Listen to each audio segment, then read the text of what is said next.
Assalamualaikum warahmatullahi wabarakatuh. Kali ini kita akan belajar tentang penggolongan materi.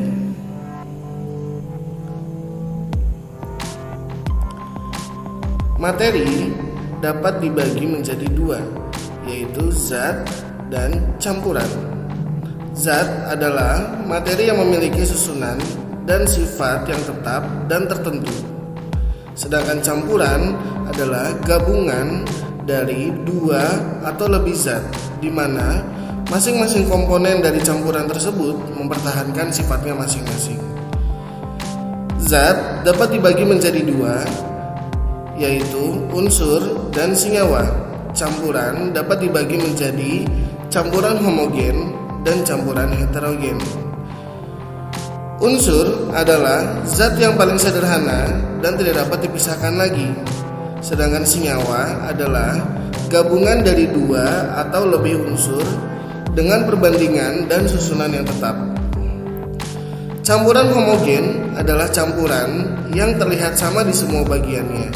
Sedangkan campuran heterogen adalah campuran yang masih terlihat bagian-bagiannya. Untuk lebih jelasnya, mari kita ulang sekali lagi. Zat adalah materi yang memiliki susunan dan sifat yang tetap dan tertentu. Jadi, segala jenis materi yang memiliki rumus kimia tertentu dan memiliki sifat yang tetap, maka tergolong dalam zat. Apabila ada suatu zat yang bergabung dengan zat yang lain atau bercampur dengan zat yang lain, maka itu akan menjadi campuran. Karena campuran adalah gabungan dari dua atau lebih zat. Jadi bisa 2, 3, 4 dan seterusnya. Di mana tiap komponen dari campuran tersebut mempertahankan sifatnya masing-masing. Contohnya, apabila kita memiliki serbuk kayu yang kita campur dengan serbuk besi, kemudian kita campur keduanya, maka kita dapat membedakan mana bagian serbuk kayu dan mana bagian serbuk besi dengan cara kita dekatkan magnet.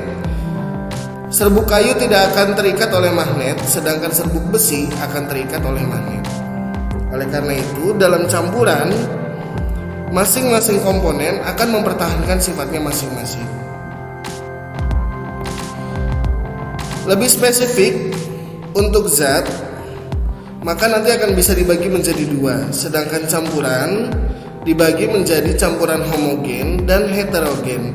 Campuran homogen adalah campuran yang terlihat sama di semua bagiannya. Contohnya, ketika kita memiliki air dan garam, sebelum dicampurkan maka kita bisa membedakan bahwa air memiliki bentuk cair, sedangkan garam memiliki bentuk padat. Tapi apabila keduanya sudah dicampurkan, maka kita sudah tidak bisa membedakan mana yang bagian airnya saja dan mana yang bagian garamnya saja, karena keduanya sudah bercampur. Sedangkan untuk campuran heterogen adalah campuran yang masih terlihat perbedaan atau terlihat bagian-bagiannya. Contohnya adalah ketika kita memiliki campuran air dan pasir. Ketika belum dicampurkan, maka terlihat jelas bahwa air bentuknya cair dan pasir berbentuk padat. Meskipun sudah dicampurkan dan sudah diaduk, campuran antara air dan pasir masih dapat kita lihat perbedaannya. Biasanya pasirnya akan mengendap di bagian bawah, kemudian sisanya adalah airnya. Untuk contoh zat, maka akan kita bahas lebih detail lagi. Zat dapat dibagi menjadi unsur dan senyawa. Unsur merupakan zat yang paling sederhana dan tidak dapat dipisahkan lagi. Untuk mempermudah pengertian unsur ini, kalian dapat menggunakan tabel periodik unsur atau sistem periodik unsur, di mana dalam tabel periodik tersebut sudah dituliskan kurang lebih 118 nama unsur. Contoh unsur adalah oksigen.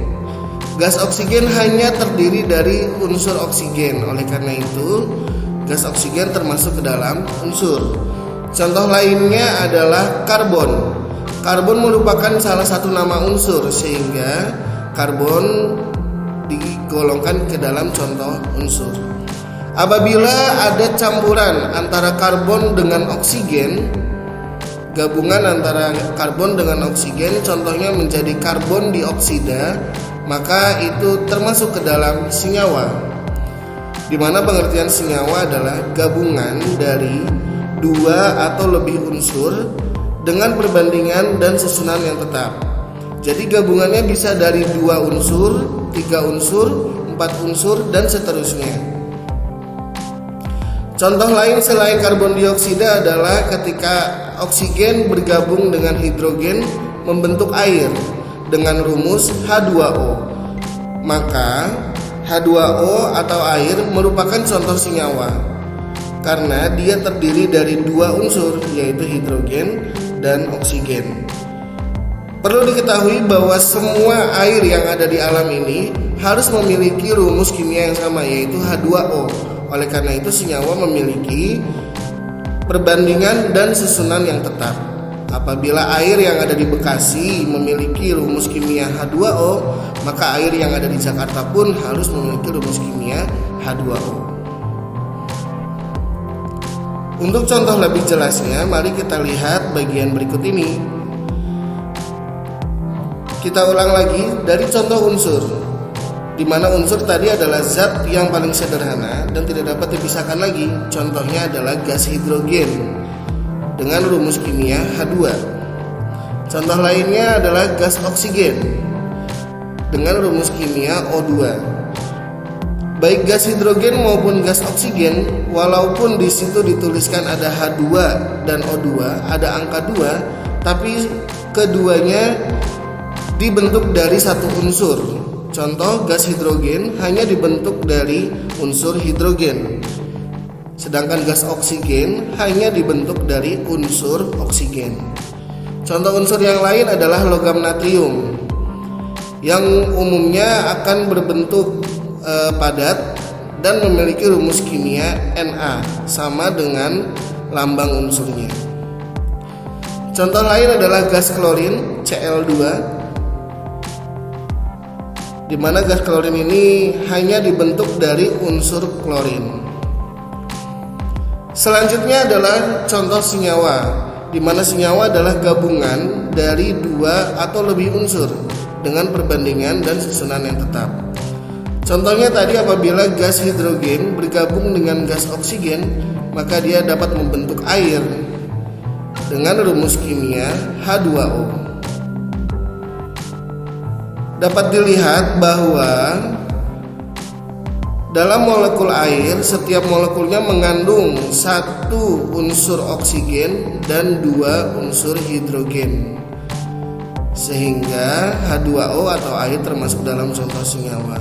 Contoh lainnya ketika logam natrium bereaksi dengan gas klorin membentuk garam dapur, maka akan terbentuk suatu kristal yang kita sebut sebagai kristal NaCl. Ini adalah contoh unsur dan senyawa. Yang selanjutnya adalah contoh campuran. Campuran homogen adalah campuran yang terlihat sama di semua bagiannya. Contohnya apabila kita gabungkan antara air dengan garam dapur, maka di dalam wadah atau di dalam air laut yang mengandung air dan garam dapur akan terlihat bahwa molekul-molekul garam dapur terpecah kemudian akan dikelilingi oleh molekul air. Apabila kita amati, maka kita tidak akan bisa membedakan mana bagian air dan mana bagian garamnya.